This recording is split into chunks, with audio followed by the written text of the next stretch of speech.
গণহত্যা নিয়ে শেখ হাসিনার বিদ্বেষমূলক বক্তব্য গণমাধ্যম ও সামাজিক যোগাযোগ মাধ্যমে প্রচার করা যাবে না, ট্রাইব্যুনালের নিষেধাজ্ঞা। বাংলাদেশে নয়, দিল্লিতেই শান্তিরক্ষী বাহিনী মোতায়েন দরকার বলেছেন স্বরাষ্ট্র উপদেষ্টা। এবার আসামে গরুর মাংস খাওয়ায় বিধিনিষেধ। ছাত্র জনতার আন্দোলনের বিপক্ষে অবস্থান নেওয়া পুলিশ সদস্যদের শনাক্তে কাজ চলছে জানালেন আইজিপি। বললেন, পুলিশকে আর রাজনৈতিক উদ্দেশ্যে ব্যবহার করতে দেয়া হবে না। চট্টগ্রামে আইনজীবী সাইফুল ইসলাম আলিফ হত্যার প্রধান আসামি চন্দন ভৈরব থেকে গ্রেফতার, চট্টগ্রাম পুলিশের কাছে হস্তান্তর।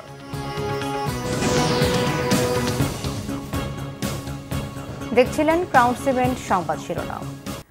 জুলাই আগস্টের হত্যা গণহত্যা নিয়ে গণমাধ্যম ও সামাজিক যোগাযোগ মাধ্যমে শেখ হাসিনার বিদ্বেষমূলক বক্তব্য প্রচারে নিষেধাজ্ঞা দিয়েছে আন্তর্জাতিক অপরাধ ট্রাইব্যুনাল। এরই মধ্যে যেসব বক্তব্য দিয়েছে সেগুলো সামাজিক যোগাযোগ মাধ্যম থেকে সরাতেও নির্দেশ দিয়েছে ট্রাইব্যুনাল। প্রসিকিউশনের এক আবেদনে এই নির্দেশ দেয় বিচারপতি মোহাম্মদ গোলাম মর্তুজার নেতৃত্বাধীন আন্তর্জাতিক অপরাধ ট্রাইব্যুনাল। আহমেদ সরওয়ারের রিপোর্ট। জুলাই আগস্টে ছাত্র জনতার গণ অভ্যুত্থানে হত্যা, গণহত্যা সহ মানবতা বিরোধী অপরাধের বিচার নিয়ে সম্প্রতি সামাজিক যোগাযোগ মাধ্যম এবং বেশ কয়েকটি গণমাধ্যমে শেখ হাসিনার বেশ কিছু বক্তব্য প্রচার ও প্রকাশ হয়। তার এ ধরনের বক্তব্য ট্রাইব্যুনালের তদন্ত ও বিচার কাজে বাধা সৃষ্টি করতে পারে দাবি করে বৃহস্পতিবার প্রসিকিউশনের পক্ষ থেকে তা প্রচার ও প্রকাশে নিষেধাজ্ঞা চেয়ে আবেদন করা হয়। শুনানি শেষে এ বিষয়ে নিষেধাজ্ঞা দেয় ট্রাইব্যুনাল। কিছু সোশ্যাল মিডিয়া এবং প্রিন্ট এন্ড ইলেকট্রনিক মিডিয়াতে এই মামলার একজন আসামি শেখ হাসিনার কিছু বক্তব্য এবং ফোন আলাপ ফাঁস হয়েছে, যেখানে তিনি কিছু বক্তব্য দিয়েছেন, যেখানে আমরা দেখতে পাচ্ছি যে উনি বলছেন যে 227টি মামলা হয়েছে, অতএব 227 জনকে মার্ডার করার সার্টিফিকেট পেয়েছি, লাইসেন্স পেয়েছি। উনি আরও বলছেন যে তোমাদের বাড়িঘর পোড়াচ্ছে, তাদের কি বাড়িঘর নাই? এই শব্দগুলো দিয়ে এই মামলার ভিকটিম এবং উইটনেসদেরকে এক ধরনের থ্রেট দেওয়া হচ্ছে। যে সকল সাক্ষীরা ইতিমধ্যে আমাদের কাছে জবানবন্দি প্রদান করে গেছেন, তাদেরকে কিন্তু ট্রাইব্যুনালে এসে জজদের সামনে সাক্ষ্য দিতে হবে। এই ধরনের বক্তব্য যদি পাবলিকলি পাবলিশড হয়, ব্রডকাস্ট হয়, তাহলে আমরা ট্রায়ালের সময় সাক্ষীদেরকে আর ট্রাইব্যুনালে আনতে পারবো না, তারা ভীতিগ্রস্ত হবে। এবং পরবর্তী যে সাক্ষীরা আছে, এখনও ঘটনাস্থলগুলো আছে, সেখানে গিয়েও আমাদের তদন্তকারী সংস্থা, তদন্তকারী কর্মকর্তারা এই সাক্ষীদের জবানবন্দি আর গ্রহণ করতে পারবেন না। শুধু তাই নয়, হেট স্পিচ এমন একটি অপরাধ যেটি শুধু বাংলাদেশে নয়, সারা পৃথিবীর সকল আইনে সকল জায়গাতে হেট স্পিচ একটি ক্রিমিনাল অফেন্স। আমরা স্পেসিফিক্যালি বলেছি যে শুধু বিদ্বেষমূলক বক্তব্য এবং এমন বক্তব্য যা ট্রাইব্যুনালের ইনভেস্টিগেশনকে হ্যাম্পার করে, এই দুই ধরনের বক্তব্যকে আমরা নিষেধ চেয়েছি। সামাজিক যোগাযোগ মাধ্যমে প্রচার বন্ধে করণীয় নিয়েও কথা বলে প্রসিকিউশন টিম। কোর্টের যে অর্ডার আছে সেই অর্ডারটা আমরা লিখিতভাবে ফেসবুক, টুইটার, ইউটিউব শো, যেগুলো ইন্টারন্যাশনাল সোশ্যাল মিডিয়া আছে, এখানে আমরা আমাদের ট্রাইব্যুনালের আদেশটা পৌঁছাবো এবং তাদেরকে লিখিত জানাবো। এগুলো ইন্টারন্যাশনাল হিউম্যান রাইটস স্ট্যান্ডার্ড অনুযায়ী এগুলো হেট স্পিচ, বিদ্বেষমূলক চর্চা এবং এটা ঘৃণা চর্চা। এগুলো আন্তর্জাতিক মানবাধিকার আইন, যে বিশেষ করে মত প্রকাশের স্বাধীনতার জন্য international covenant on civil and political রাইটসের যে আর্টিকেল 19 আছে, এটা কোনোভাবে শেখ হাসিনার বক্তব্যগুলোকে মত প্রকাশের স্বাধীনতার মধ্যে কাভার করে না। এগুলো মত প্রকাশের স্বাধীনতার পরিপন্থী। গত 18 নভেম্বর জুলাই আগস্টে গণহত্যার ঘটনায় দায়ের করা মামলায় সাবেক প্রধানমন্ত্রী ও আওয়ামী লীগ সভাপতি শেখ হাসিনার বিরুদ্ধে 1 মাসের মধ্যে তদন্ত শেষ করার নির্দেশ দিয়েছিল আন্তর্জাতিক অপরাধ ট্রাইব্যুনাল। আহমেদ সরওয়ার, বাংলা ভিশন, ঢাকা। বহুল আলোচিত তত্ত্বাবধায়ক সরকার ব্যবস্থা বাতিল সহ বেশ কিছু বিষয়ে আনা সংবিধানের ৫ম সংশোধনীর বৈধতা চ্যালেঞ্জ করে করা রিটের রায় 17 ডিসেম্বর। ৫ম সংশোধনী বাতিল চেয়ে করা রিটের উপর দেয়া রুল শুনানি শেষে বিচারপতি ফারাহ মাহবুব ও বিচারপতি দেবাশিস রায় চৌধুরী হাইকোর্ট বেঞ্চ রায়ের এই দিন ধার্য করেন। বিগত আওয়ামী লীগ সরকারের আমলে 2011 সালের 30 জুন সংবিধানের ওই সংশোধনী আনা হয়। আওয়ামী লীগ সরকার পতনের পর 17 আগস্ট পঞ্চদশ সংশোধনীর বৈধতা নিয়ে সুশাসনের জন্য নাগরিক সুজনের সম্পাদক বদিউল আলম মজুমদার সহ 5 ব্যক্তি হাইকোর্টে রিট করেন। এই রিটের শুনানি নিয়ে পঞ্চদশ সংশোধনী বাতিলের রুল দেয়া হয়। রুলের শুনানিতে বিএনপি ও জামাত সহ 10 জন অন্তর্ভুক্ত হয়ে শুনানি করেন। অসাংবিধানিকভাবে রাষ্ট্রক্ষমতা দখলকে রাষ্ট্রদ্রোহ অপরাধ বিবেচনায় নিয়ে সংশ্লিষ্ট ব্যক্তিকে রাষ্ট্রদ্রোহিতার অপরাধে দোষী করে সর্বোচ্চ শাস্তির বিধানও যুক্ত করা হয় এই সংশোধনীতে। আজকে মাননীয় আদালত সবকিছু বিবেচনা করে 17 ডিসেম্বর 2024 এই মামলার সংক্ষিপ্ত রায় ঘোষণা করবেন মর্মে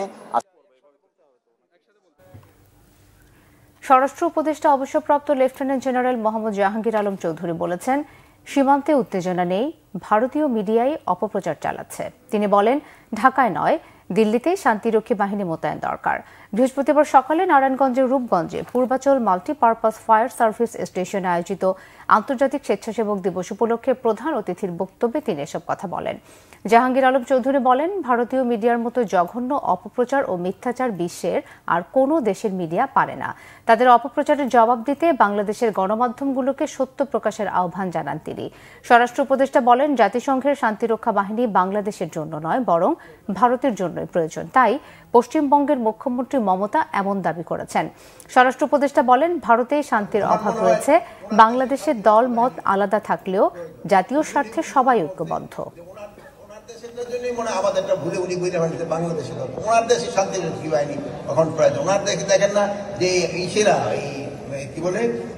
সংখ্যালঘুরা কিভাবে অত্যাচারিত হচ্ছে, ওই জন্যই মনে হয় উনি ওনার দেশের জন্যই মনে উঠে চাচ্ছে। কোন ধরনের হুমকির মুখে নাই, আমাদের সার্বভৌমত্ব কোন হুমকির মুখে নেই, কোন ধরনের আমরা হুমকির মুখে নেই। আমরা সব একসাথে হয়ে এটার এই যে ওদের যে মিডিয়ার প্রচারণা আমরা প্রতিবাদ করি। আন্তর্জাতিক, এবার প্রকাশ্যে গরুর মাংস খাওয়া নিষিদ্ধ করে আইন সংশোধনের ঘোষণা দিয়েছেন ভারতের আসাম রাজ্যের মুখ্যমন্ত্রী বিজেপি নেতা হিমন্ত বিশ্ব শর্মা। এর আগে চলতি বছরের মার্চে আসামে মাদ্রাসা বন্ধের বিতর্কিত নির্দেশনা জারি করা হলেও গত ৫ নভেম্বর সুপ্রিম কোর্ট এতে হস্তক্ষেপ করে। বন্ধ হওয়ার হাত থেকে রক্ষা পায় ২৫,০০০ মাদ্রাসা। মুসলিম বিদ্বেষের ধারাবাহিকতায় গরুর মাংস খাওয়ায় বিধিনিষেধ আরোপের বিষয়ে বুধবার জরুরি বৈঠক করে রাজ্য সরকারের মন্ত্রিসভা। ওই বৈঠকের পর রাজ্যের মুখ্যমন্ত্রী হিমন্ত বিশ্ব শর্মা জানিয়েছেন, এখন থেকে রাজ্যের কোনো হোটেল, রেস্তোরাঁ, কোনো অনুষ্ঠান আর জনবহুল স্থানে গরুর গোশত পরিবেশন করা যাবে না। গোহত্যা বন্ধ করতে ৩ বছর আগে এই আইন প্রণয়নের সুফল পাওয়া যাচ্ছে বলে দাবি করেছেন আসামের মুখ্যমন্ত্রী। আগের আইনে কোনো হিন্দু ধর্মস্থানের আশেপাশে গরুর মাংস খাওয়া বা ৫ কিলোমিটার ব্যাসার্ধ এলাকার মধ্যে গরুর মাংস বিক্রিতে নিষেধাজ্ঞা ছিল। এর বিরোধিতাকারীদের পাকিস্তানে চলে যাওয়ার আহ্বান জানিয়ে সামাজিক মাধ্যমে প্রতিক্রিয়া দিয়েছেন রাজ্যের তথ্যমন্ত্রী পীযূষ হাজারিকা। ছাত্র জনতার আন্দোলনের বিপক্ষে অবস্থান নেওয়া পুলিশ কর্মকর্তা সহ সদস্যদের শনাক্তে কাজ চলছে, জানিয়েছেন পুলিশ মহাপরিদর্শক বাহারুল আলম। তিনি বলেন, পুলিশকে আর রাজনৈতিক স্বার্থ হাসিলের উদ্দেশ্যে ব্যবহার করতে দেওয়া হবে না। আইজিপি হিসেবে দায়িত্ব নেওয়ার পর বৃহস্পতিবার পুলিশ সদর দপ্তরের প্রথম সংবাদ সম্মেলনে তিনি এসব কথা বলেন। বিস্তারিত জানাচ্ছেন জিয়া খান। আওয়ামী লীগের ১৫.৫ বছরের শাসনামলে বেশ কিছু কর্মকাণ্ডে সমালোচিত বাংলাদেশ পুলিশ ১৫ জুলাই থেকে ৫ আগস্ট পুলিশের ভূমিকা কাঠগড়ায় দাঁড় করায় তাদের। এমন বাস্তবতায় পুলিশ মহাপরিদর্শক হিসেবে দায়িত্ব নেবার পর প্রথমবারের মতো সাংবাদিকদের মুখোমুখি হন বাহারুল আলম। স্বীকার করেন ছাত্র জনতার অভ্যুত্থানে কিছু পুলিশের নেতিবাচক ভূমিকার কথা। সেসব পুলিশের সংখ্যা কত? প্রশ্ন ছিল আইজিপির কাছে। কেউই দায় এড়াতে পারবেন না, মানে আপনারাই তো দেখেছেন, তারা কেউ কেউ তো সশরীরে থেকে পুলিশকে কমান্ড করেছেন। তাহলে কিভাবে মানে আপনি বলবেন যে কোনো দায় নাই? অবশ্যই আছে, কিন্তু আমার কথা হচ্ছে যে আইনগত প্রক্রিয়ায় সাক্ষ্য প্রমাণ দিয়ে আমাকে একেবারে দেখাতে হবে যে অমুককে বলেছেন, অমুকে বলেছে, অথবা ওয়্যারলেসের এই রেকর্ডটা আছে। ওই সবগুলো জোগাড় করে আমি কোর্টকে দিলে কোর্ট তখনই বিশ্বাস করবে। এমনিতে যতই আমি বলি যে উনি করেছেন, বিশ্বাস করবে না। পুলিশকে জনবান্ধব হতে বেশ কিছু পদক্ষেপের কথা বলেন আইজিপি। বললেন, পুলিশ থাকবে রাজনৈতিক প্রভাব মুক্ত। আমরা যেন রাজনৈতিক কর্তৃপক্ষের তাদের রাজনৈতিক উদ্দেশ্য সাধনের জন্য ব্যবহৃত না হই, এটা আপনাদের মতো আমি সহ আমার পুরো পুলিশ বাহিনীর এই দাবি। সুষ্ঠু নির্বাচন করার সক্ষমতার কথাও বলেন আইজিপি। তিনটা কেয়ারটেকার গভর্নমেন্টের আন্ডারে 3টা নির্বাচন হয়েছে, আপনারা তো দেখেছেন। আমরা করতে পারি, সেই পলিসি তো আছে। কিছু রিটায়ার করে গেছে, আবার কিছু নতুন হয়েছে। এই ব্যাপারে আমি নিশ্চিত, আমি একবারে ব্ল্যাঙ্ক চেক দিতে পারি। We are very much capable to help holding a very neutral election. সম্প্রতি বাংলাদেশ ভ্রমণে বিদেশি কয়েকটি রাষ্ট্রের ট্রাভেল অ্যালার্ট বিষয়ে আইজিপি বলেন, হামলার কোনো আশঙ্কা না থাকলেও পুলিশ সতর্ক আছে। জিয়া খান, বাংলা ভিশন, ঢাকা। চট্টগ্রাম আদালতে আইনজীবী সাইফুল ইসলাম আলিফ হত্যা মামলার প্রধান আসামি চন্দনকে গ্রেফতার করেছে পুলিশ। বুধবার রাত 12:15টার দিকে ভৈরব থানার ওসি মোহাম্মদ শাহিনের নেতৃত্বে অভিযান চালিয়ে ভৈরব বাজার রেলওয়ে স্টেশন থেকে তাকে গ্রেফতার করা হয়। বৃহস্পতিবার সকাল 10:30টার দিকে আসামি চন্দনকে চট্টগ্রামের কোতোয়ালি থানার পরিদর্শক রুবেল আফরাদের কাছে হস্তান্তর করে ভৈরব থানা পুলিশ। চট্টগ্রাম বান্ডেল রোডের সেবক কলোনির মেথরপট্টি এলাকার বাসিন্দা চন্দন। ট্রেন থেকে নেমে তার ভৈরবের মেথরপট্টিতে অবস্থিত শ্বশুর বাড়িতে যাওয়ার কথা ছিল। চন্দন আলিফ হত্যা মামলার 1 নম্বর আসামি। গত 26 নভেম্বর চট্টগ্রামের এসি দত্ত রোডের এক বিল্ডিং এর সামনে আইনজীবী সাইফুল ইসলাম আলিফকে হত্যা করা হয়। হত্যার ঘটনায় নিহতের বাবা জামাল উদ্দিন 31 জনের নাম উল্লেখ সহ অজ্ঞাত 10 থেকে 15 জনকে আসামি করে একটি হত্যা মামলা করেন। মামলায় পুলিশ আগে 9 জনকে গ্রেফতার করলেও প্রধান আসামি চন্দন পলাতক ছিল। ভারতের আপত্তি উপেক্ষা করে চীনের বেল্ট অ্যান্ড রোড প্রকল্প বাস্তবায়নের সহায়ক কয়েকটি চুক্তি সই করেছে নেপাল।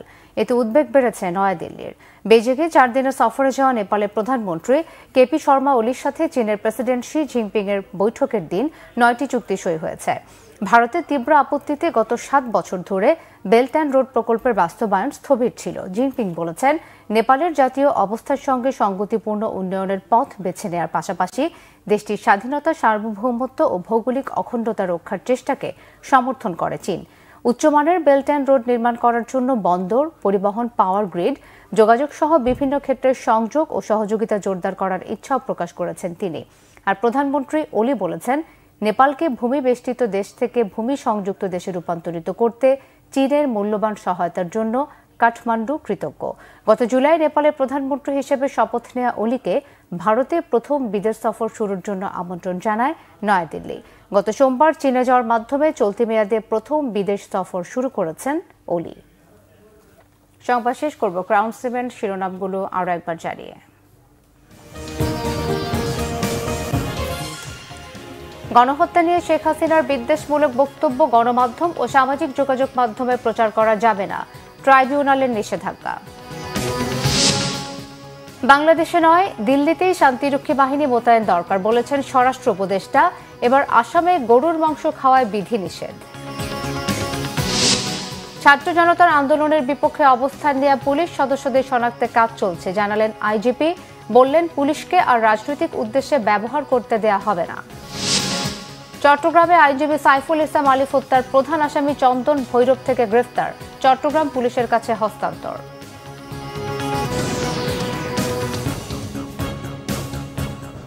এই ছিল এখনকার মতো। পরের সংবাদ বিকেল 4টায়। এর আগে 3টায় রয়েছে নিউজ টপ 10 দেখার আমন্ত্রণ রইল।